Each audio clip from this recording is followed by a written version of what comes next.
Usual, I met from Democratic Republic of Congo. He is a development strategist and communication member of the African Continental Unity Party as well. He is an author of 2 books. He is an active young African.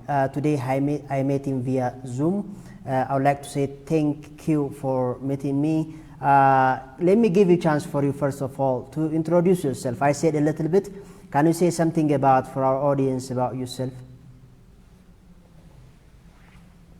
Thank you very much for invitation. My name is Kabala. Of course, I'm born in the context of colonialism in the parts of the African continent that we call Congo. Currently happen to be in South Africa. I'm a development strategist. Also having background in engineering studies. I am a member of the African Continental Unity Party, where I'm communication member, and I'm also a member of the Free-Minded Pan-African Academy, which is Academy for African Leaders in Politics and in Business. And I'm also author of 2 books. One is Expropriation of the Mind Without Compensation, and the last book recently published, which is What Time Is It? The Question to the African Millennials. Thank you. I'm glad to be here. Via Zoom. Let me make our first question regarding the Pan-Africanism. As you know, Ethiopia is the founder of Pan-Africanism, and currently we are in a time just to unite Africa once again. So what Pan-Africanism connotes? What is the connotation of Pan-Africanism? What does it mean? Well, Pan-Africanism is philosophy or ideas that really implies that for Africa to develop. Indeed, let me say firstly that there are many ways to define the philosophy of Pan-Africanism, and it might mean different things to different people. As today we have those who believe in Marxism, those who believe in capitalism, but they're still calling themselves Pan-Africanists. However, for me, from where I'm standing, Pan-Africanism simply means that ideas and philosophies that really emphasize that for Africa to develop, Africans have to obviously rebuild their worldviews based on African culture and African value systems, which is all about collectivism or Ubuntu, as some may say, and working together in unity of our economic system, or our social system, of our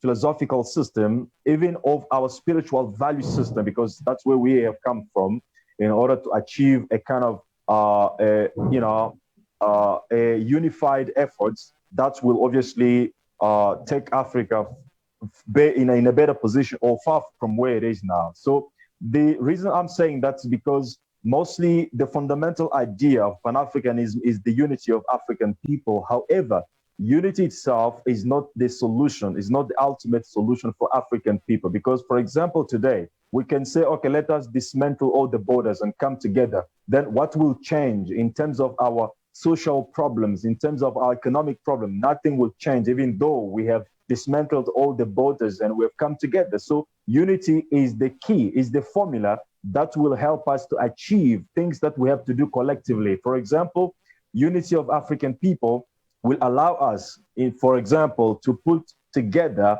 our military budgets, instead of having each an individual country spending more money for its military budget, which is not even efficient, which is not even enough to protect ourselves individually.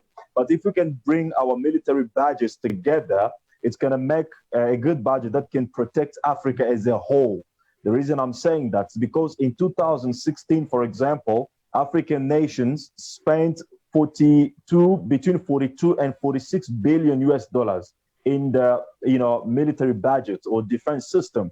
But when you walk around Africa, you don't really see a country that has got a military system that can stand against 600 billion US dollars military budget of the United States of America, or 400 billion US dollars of Chinese military budgets. So The reason is that if we can bring this money together within the idea of Pan-Africanism, we then can be able to build a strong military system that can protect Africa as a whole instead of spending money individually that is mostly spent only to protect head of states to make them more comfortable in driving in armed vehicles instead of protecting the civilians who really need protection. That's how I see Pan-Africanism. As I said, is the philosophies or the ideas of consolidating our efforts through collective social system, economic system, and educational system in order to create Africa that we need, Africa that obviously reflects the value of African people and also our expectation. Thank you. The situation currently like the Ethiopia is in. Ethiopia is fighting Africa's war. So long as the war was broke out by the TPLF terrorist group, but there are different groups who are going to orchestrate this conflict in order to dismantle Ethiopia as well, the whole, even to the extent of weakening the African continent. So what does it mean when we say Ethiopia is fighting Africans' war? We need to understand that Ethiopia and the Kemets they are to Africa what Greece and Roman are to Europe. I don't know if you understand that. Maybe I have to rephrase that again. Ethiopia and Kemet, which is today Egypt, even though is no longer the real Kemetic population that we're talking about. What these two nations, we can also add Nubia, what these two or three nations represent to Africa is the same thing that that Greece and Roman represent to Europe. As you can say that the civilization of European people emerged from Greek or from Greece, so to say.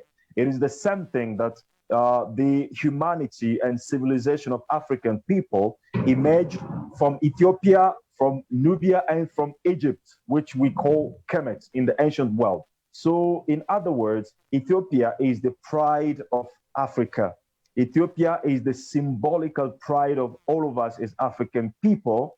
And even more than that, Ethiopia is the only country in Africa that resisted imperialism in a form of colonialism. And it makes all Ethiopia becoming a pride of Africa. So if today Ethiopia finds itself, in a situation where it's under invasion or under threat, it should be Africa as a whole that is being threatened. It should be Africa as a whole that is being obviously under attack or under the threat of invasion. Therefore, the war in Ethiopia is essentially the war in Africa for those main reasons that I've just explained. It's symbolically the pride of Africa, because what Ethiopia represents Africa, historically speaking, not even from 1945 or 1930 something, when Ethiopia was fighting against the Italians, but from the ancient time, Ethiopia is to Africa what Greece and Romans are to Europe. And we should be obviously pride of Ethiopia, and we should be involved in the war in Ethiopia because it is African war, is a war against African pride, war against African freedom and liberty. So then, what is expected from our brothers and sisters or fellow Africans to crack down these external as well internal threats against Ethiopia? Well, I need to say that it is a shame and it is disappointing because we know the nature of the African leaders that we have in place today. These are the people that have been selected.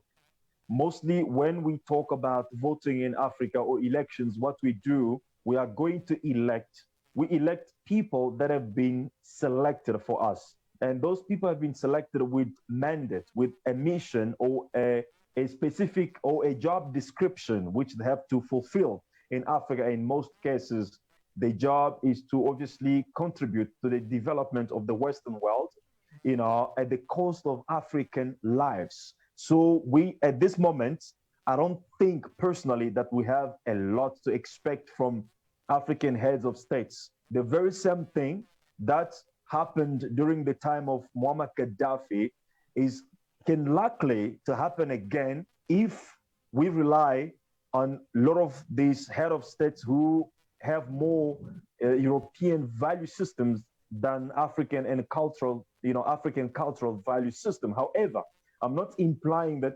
Ethiopia is going down as Libya went down, because recently we have seen the Prime Minister Ahmed at the war zone in forefront, which is a sign of encouragement. So maybe instead of talking about expectation, I can talk about calling out, to join my voice to those who have been calling out some kind of actions to resist against the imperialism in Ethiopia.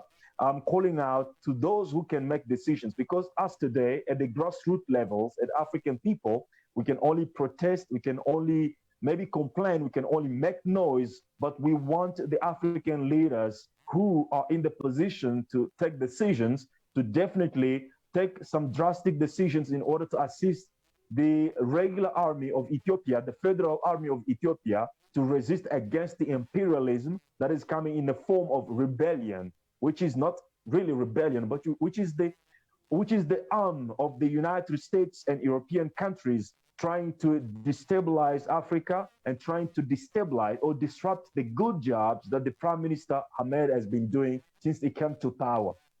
They don't want these kind of leaders to succeed, because if he succeeds, he's going to become a model for other countries such as Congo, other countries such as Zambia, other countries such as Zimbabwe, other countries such as Ivory Coast, who have more natural resources. Because one thing we need to understand in the context of imperialism is that they will never especially allow a country which has less resources to succeed, because once a country that has got less resources succeeds, it's going to set a tone for other countries who have more resources to question themselves, to say why this country which has less resource has been able to do significantly wonderful than us who have more resources, like Ghana who has gold, like Congo who is potentially rich. So they cannot allow prime minister to set that kind of example, that kind of a tone of a leader who is resisting against corruption and who is putting everything in place in order to develop his country. That's what they don't want to see. However, they are failing right now, because today in the morning I was reading an article by Radio France 24, which is the French state radio station. It was now, because they've been for the past couple of days now demonizing or giving fake information about the situation in Ethiopia, kind of depicting the failure of the Ethiopian army or regular army. But today morning, they were kind of recognizing that the progress of rebellions has been slowed down by the efforts or the engagements of the regular army of the Republic of Ethiopia. So the prime minister is busy and slowly succeeding, and we all as African people shall succeed and win against the imperialism, no matter how long it takes, but we shall come up as successful as we should be. Sure. Regardless of fellow Africans, I think many activities or tasks is expected as well from the African Union to support the Ethiopian government at this critical point. Moving to the next question. As you know, since Joe Biden took power, the US misguided policy against Ethiopia is escalating. The US administration or the Biden's administration revokes Ethiopia from AGOA. It has sanctioned a lot of things against Ethiopian high-ranking officials and so on and so forth. What do you think this misguided policy come through to Ethiopia, including the European Union as well, the United Nations? Well, we need to understand how imperialism or white supremacy work. These two entities or concepts that I've just mentioned, they don't, first of all, they don't work for the benefits or for interest of African people. So we cannot expect the American president, who is in the pockets of the multinational corporations to take decisions that can profit the people of Ethiopia, decisions that can improve the situation, or to actually to strengthen the position of the government of Ethiopia. Because first of all, every indications really show that their agenda is actually in kind of uh, is the same with agenda of the rebels. In other words, they are the ones who are indirectly or directly sponsoring the rebellion in Ethiopia in order to overthrow the government that has been legitimately established in Ethiopia. Therefore, if they see that there's a resistance in Ethiopia, what they do is what they've always done in all the countries. Whenever they have an agenda to steer social unrest and obviously to create a conditions of regime change, they will come up with the sanctions, and those sanctions will mostly be targeting the civilians. And when the civilians feel the predicaments as a result of those sanctions, they will turn against the government which is in place. Because people would want the government to do something, because now the government is under sanctions, people will not turn against the government, and which is obviously going to give a legitimacy to imperialism to now intervene directly in the case where the rebellion failed or fails to overthrow the governments. The sanctions will make the people to turn against the governments, and when the government is trying to resist to put order, now the imperialists will come now directly under the banner of intervening for people who are in danger and the human rights and all those kind of stupid things that the West has been obviously advocating in order to create chaos in worlds or in the places where there was order previously. So this is a situation. So maybe at this point, I want to appeal to those citizens of Ethiopia, fellow Africans in Ethiopia who will be listening to this conversation, to not let themselves be manipulated by mass media, by the propaganda from the Western institutions or Western media and stuff like that. They have to understand that in this context of struggle against imperialism, there will be a time where it will be necessary for us to take some kind of risks, to accept some kind of sacrifice in order to strengthen our position. And those sacrifices will go through maybe sometimes accepting those sanctions, but keep on supporting our government, because we know the agenda that the government of Ethiopia has, which is to improve the situation, to create the conditions of proper and sustainable development in Ethiopia. We have the dam, which is going to help Ethiopia to be energy sustainable. From the energy perspective, Ethiopia is going to be sustainable and might be able even to create that sustainability in energy to other nations, which is going to reduce the dependency on the multinational corporations who obviously depend or who colonize Africa through the energy such as oil and other stuff. So these kind of stuff that can create self-sustainability are not tolerable in the agenda of imperialism and white supremacy. Therefore, they have to fight against the prime minister and his government by sanctions or by demonizing him through media and by finding all kind of excuses that they can find within the people in order to obviously downgrade the efforts by the prime minister. Of course, in every society, there will be people who are obviously dissatisfied. Even in the United States of America, you have a lot of people, black people are dissatisfied because of social injustices, because of inequalities, because of poverty, because of exclusions. Even in France, even in so-called developed and democratic countries, there are people who are dissatisfied. Same as in Ethiopia. You still can find those people, but are those people really the majority? The answer is no, because the majorities are the ones who have voted for the government which is in place now, and are the majorities who are in support of the government, but the Americans and the French and the allies want to bypass all these fundamental democratic basis in order to discredit the government of Ethiopia, which is not really acceptable. And people have to open their minds, people have to open their eyes and to see the reality and to keep on supporting the government of Ethiopia. And we have to resist as just as the Taliban resisted, and finally they conquered and they overcame And this shouldn't be just exclusively to Ethiopian people, should be all African people doing whatever little we can do in our daily activities to support Ethiopia and to downgrade the game of the imperialism in Ethiopia.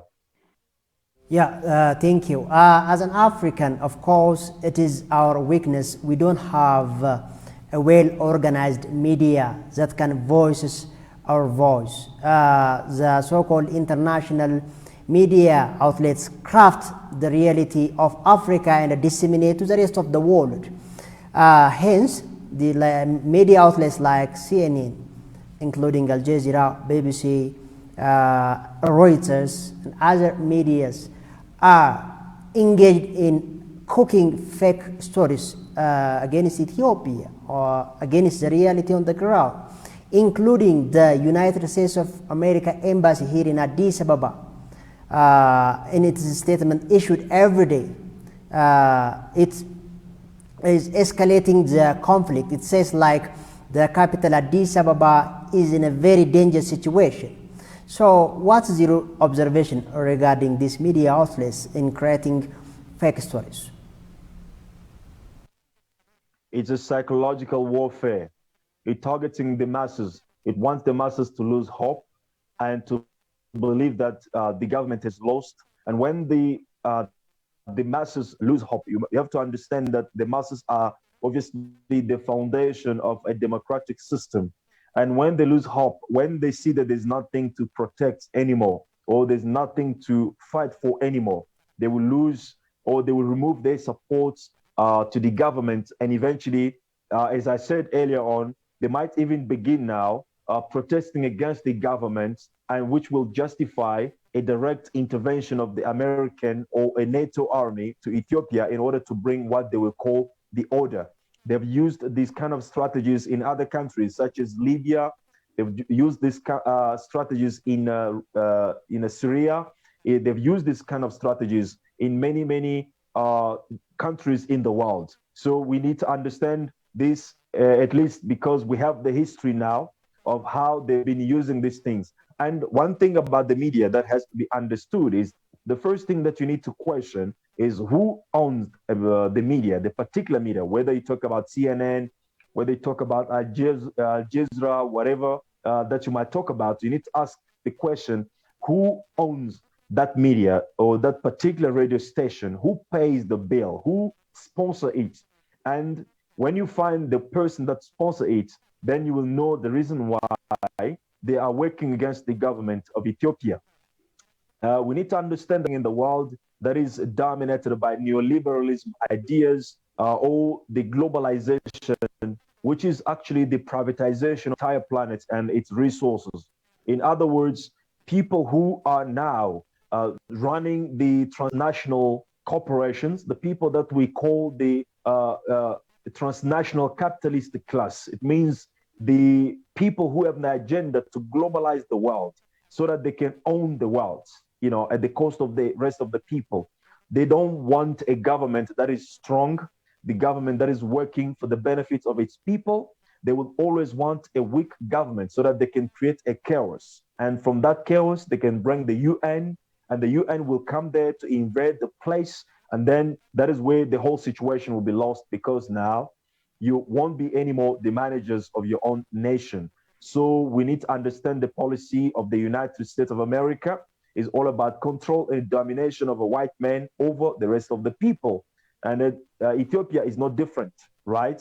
And whether we talk about the UN obviously is it's supposed to be the United Nations, but you know there are only 5 countries that have the veto rights in that assembly or in that institution. Only those few countries decide the fates of the world, decide the policies when it's suitable to them, and when it's not, well, it's a war, it's an invasion, is all under other chaos that we have witnessed in the world. So we don't have even to rely on international policy, because the international policy is obviously only and always the comfortability or the agreement of the superpower nations and the obligation of the weak nations. And once that comfortability of the international policy is no longer sustainable or profitable to the superpower nations, the international policy obviously will change. That's what they did in Iraq. They didn't respect the international policy. They came up with fake evidence, which obviously allowed them to invade Iraq. And we know today the truth wasn't what was presented to the masses of the people through the UN itself. So we don't have to trust these institutions. This is an Afrocentric perspective that I'm coming up with. Some people would want to be assimilative, would want to be accommodative, but I am an Afrocentric person and I look at things from the African value system and I firstly question and ask and seek for the interest of my people first before I seek for something else such as integration or multiculturalism. Sure. Since the war broke out before a year, that means after a surprise attack of TPLF terrorist group at the northern command of the Ethiopian army, the Ethiopian government has occupied the Mekelle city or the capital Mekelle within 15 days.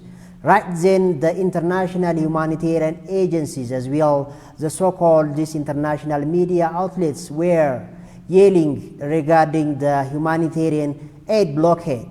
Similarly, after the TPLF terrorist group invades the Amhara and Afar regional states, there are millions of internally displaced people.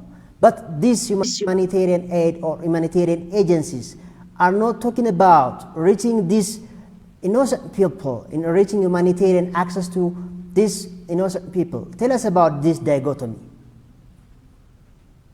Well, indeed, it's the very same concept that I've just explained. Once you find the person that pays the bills behind those so-called international organizations, NGOs, and all those kind of entities, once you find the person that pays the bills and the reason why he pays the bills, definitely you will make sense of all the, the speeches, all the fake news, all the maneuver that they are actually doing around the situation in Ethiopia. And this actually reminds me of when French people went to Haiti, to Haiti, which is a black nation in America. They invaded that nation. They exploited that nation. They killed a lot of people. They did all kind of massacres in that nation, in that black nation. They were doing that. They're calling themselves, they were conquering, right? However, when the Haitian people reversed the situation, starting to burn down the plantation owned by white people who were French at that moment and killing some of them as they were killing black people, they talk about massacre. You see the difference? When you do that to black people, you talk about conquering. And when black people reverse that thing to you, you call it as a massacre. And they made Haiti to pay a lot of money, which has impoverished that nation up until today because of that. You invert people, you enslave people, but you want them to pay to compensate you because you have enslaved them and because they've resisted your enslavement. It's the same situation in Ethiopia. When the rebellion, because the rebellion is backed up by the United States and the so-called European Union, some countries, when the rebellions do all kind of atrocities, invade towns and evacuate the people and send people to sleep in the streets and or to migrate to other countries such as Uganda and other countries, well, the international communities and the United States and the media don't talk about it, right? They talk about rebellion resistance. And when the government do the same thing, really, not even sending the people out, but just chasing the rebellions, now the human rights commissions and its other entities come into play in order to request that the human right or the life should be respected and the war should be decent and there shouldn't be some kind of exactions or some kind of some tortures, all these kind of these kind of words that they will come up with. There is the same politics. When you want your agenda to succeed, you'll have to close your eyes on certain atrocities that will be resulting from your agenda. However, when the other side try to resist, then you have to stand up and talk about human rights and the so-called international law in terms of protection of human rights and stuff like that, as we see them in Ethiopia. So we need to understand that. At this moment, what we have to do the most is to educate our people to understand the deep reality of this warfare, because there are a lot of fake news around here that can create some kind of manipulation in the minds of our people. What we don't want to lose is the focus and the support of our people. We don't want the same situation that happened in Libya to happen again in Ethiopia, because I remember in 2011, while the European people were creating chaos in Libya, some of us, because of the the media manipulation, we were thinking that Muammar Gaddafi was a demon, was a kind of a tyrant, was kind of a evil person that has to be killed. But today, as we grew up and understood the reality, we began to see that we have been betrayed, and we don't want that to happen again in Ethiopia. Therefore, we need to educate our people to understand that we have to support unconditionally the government that we have elected, the government that is in place. And also, the rest of Africa should be obviously aligning themselves behind the prime minister, and obviously protesting against those few negative forces in Africa who want the downfall of the prime minister, so that their agenda, sometimes their economic agenda, can obviously succeed. Well described and well said. Let me move you or take you to the no more movement. Ethiopians living here as well overseas said no more to white supremacy, no more to suppression, no more to puppet government in Africa, and so on and so forth. In the meantime, Africans, fellow Africans, African American, Asian, Latin Americans, and all people living around the world have joined the movement. Does it will bring an impact, a positive impact? Well, I see this same movement equal to the movement that we call in America Black Lives Matters. It's mostly constructed around speeches, maybe marching on streets to protest, but it doesn't, at the end, from my perspective, it doesn't bring fundamental change that we need. One thing we have to keep in mind is that once you go down the streets to protest or to say no more this and that, you are appealing to certain people that you believe have the power to change the reality that is facing you. That is why people in America, for example, we go down the streets and protest and march and call Black Lives Matters. Well, Black Life should be matter, obviously, to you, not to other people that you are appealing to. So for me, I see that it's fine. No more movement is fine in terms of raising the awareness of the situation in Ethiopia, but it's not the ultimate solution. African people are powerless. That's the reason why we are facing the reality that we face now. The ultimate goal for us is to create the conditions that will make us powerful people, because once we are in the powerful position, we will be able to determine the relationship that we'll have with the United States of America. We'll determine the relationship that we'll have with the France and Belgium and other countries, the same way the Chinese are determining the relationship between them and other entities, such as also Russian. Recently, the Russian president said that we must make sure that there's a red line between us and other nations, and no one is allowed to cross the red line. And only us can determine where is that red line, the boundaries of that red line. That kind of attitude and that kind of vision is what we need in Africa. If really we don't want no more such things such as what is happening in Ethiopia, or we don't want no black life killed anymore, wherever he happens to be on the first of this earth. We need the power to protect ourselves. We need the power to determine our reality. We need the power to educate ourselves. As long as we remain powerless, we will be the subjects of other people's manipulation and other people's oppression.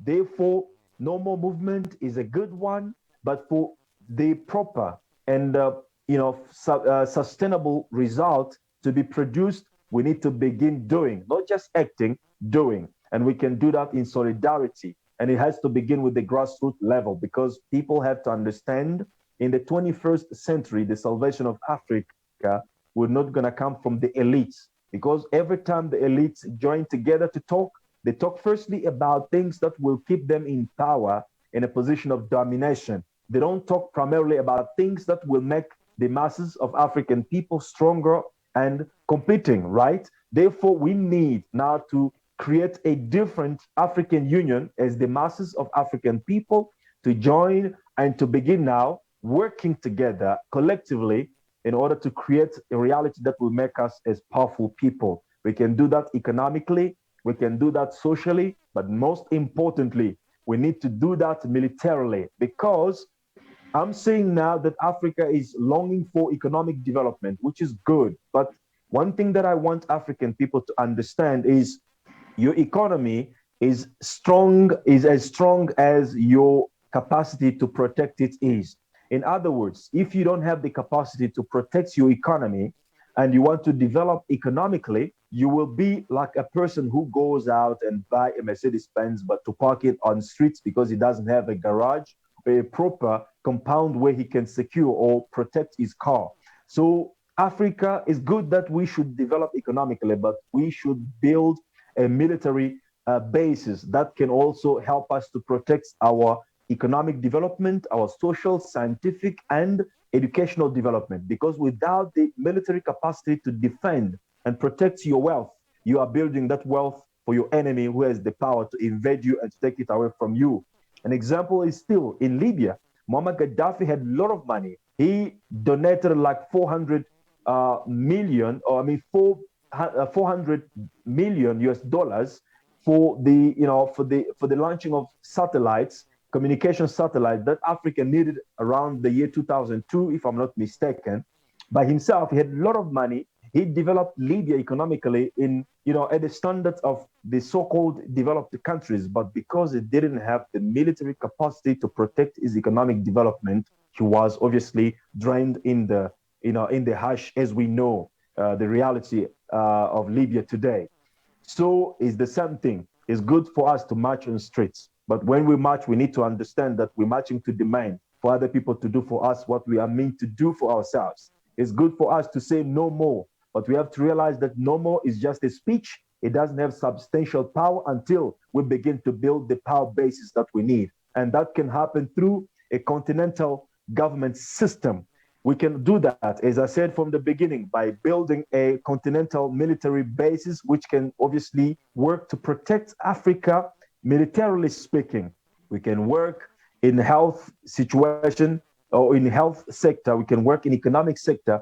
Everything that we need to do should be having a basis as Pan-Africanism and continentally based, or the continentally scale, so to say. And I have a good news to announce to the people of Africa and the people of Ethiopia that we have such a structure in place as we're speaking now, which I represent, which is the African Continental Unity Party, which is which is the future of Africa. Because through this party, we are aiming to build a continental government system that can obviously become a channel through which our aspirations, our efforts can be channeled to create a substantial change that we need in Africa. I hope I will join very soon to this party. As a person, yeah, as a person who are following the current situation in Ethiopia, what do you suggest in order to complete the war very shortly, as well to bring out Ethiopia from the current turmoil? What is expected from the diaspora community, Ethiopian allies, and so on and so forth? The diaspora should put more pressure on the governments in the countries where they are living in order to make those governments aware of the situation that we are no longer ignorant masses that can be manipulated.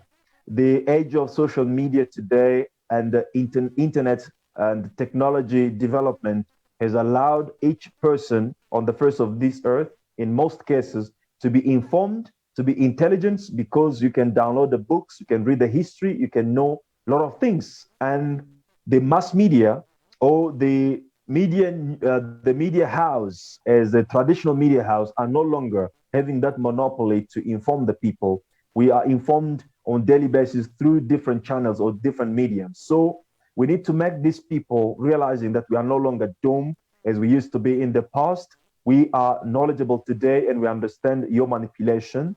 And the diaspora have to put more pressure on the government, on the governments where they happen to be. And obviously, we need to be involved in activities that can obviously strengthen the position of the government of Ethiopia. And thirdly, we need to be in the process of doing something pragmatically that can protect African future from the invasion of Eurocentrism or from imperialism.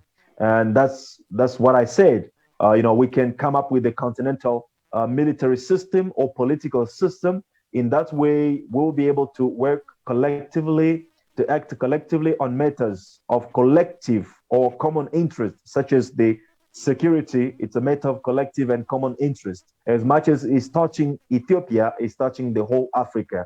We need to consider Africa not as a chicken, but maybe as a cow, because a chicken you can take part of it, such as egg, and the chicken is still going to be alive. But a cow, for you to take a piece of a cow, you need to kill the cow. And we have to realize that once Ethiopia is destroyed, the whole Africa and our dignity as a black people is endangered. Therefore, we cannot walk proudly as as a human beings on the face of this earth, because it's going to be another situation where we are defeated as African people and where we are ashamed. Therefore, we need to protect our dignity throughout the continent. An attack on one is an attack on all. And we don't have to distance ourselves from the situation in Ethiopia.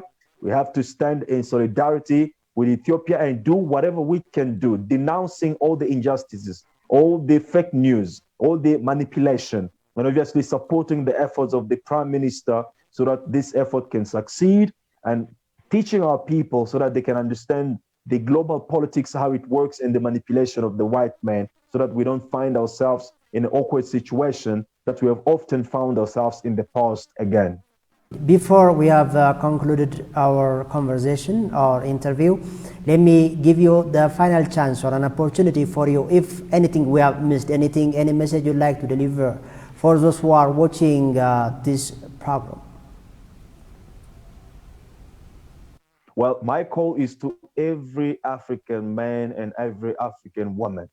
We need to understand, as the ancestor John Henry Clark told us, that Africa is still and is always the richest land in the world. Africa has things that many want and they cannot do without, and have never wanted to pay for. Therefore, they will always find an excuse to invade Africa.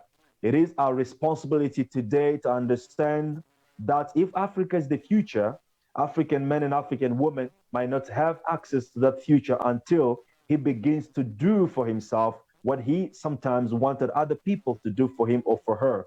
Therefore, I'm calling African people to stand as responsible people, to understand that the time is very dangerous as we're speaking right now, not only for Ethiopia, but for the whole African race. Because once Ethiopia goes down, maybe the next will be South Africa, maybe the next will be Zimbabwe, maybe the next will be Ghana. We don't know what is in the minds of the colonialist or the imperialist. So we need to understand and protect every corner of Africa from being invaded by the imperialist, right? And we need to begin working today, because it is a time of danger, but it's also a time of opportunities, because danger and opportunities always work together. They always come together. We need to tap into the gaps that the system has today in order to build our base over which we can obviously erect the strong and powerful Africa, which will be again at the center of global politics and global dynamics, because it was once in the past, and it has still having the potential and the possibility to become again at the center of global politics. And we need to understand only resistance is what can get us through. We don't have to give up because of maybe the manipulation of the masses. We need to understand that we have gone through slavery and a lot of things, colonialism, and we have been a noble and worthy purpose, which is to give to the world the last humanity, because it has lost the first humanity which we gave to us from the ancient Kemetic knowledge. Thank you very much. Thank you very much, Kabbalah. On behalf of my institution at this media network, once again, I would like to say thank you for your precious time. I hope we're going to meet some other time and raise various issues. For now, I'd like to say thank you. The pleasure is mine. Thank you very much, and we keep on fighting. Peace and power. Well, viewers, this concludes my exclusive interview with Kabbalah from South Africa. He is a development strategist and a communication member of the African Council Union Party. Some other time, I will bring him again on different issues. We have raised on Pan-Africanism, on neo-colonialism, the current situation in Ethiopia regarding the atrocities of the TPLF terrorist group and the unfair engagement of the United States, the European Union, the United Nations against the democratically elected Ethiopian government, and we raised a lot of issues. Thank you very much once again for watching. Stick around with this media network English desk. I am Wagaye Mulana, your host, producer and presenter of the program. Thank you very much. Have a nice time.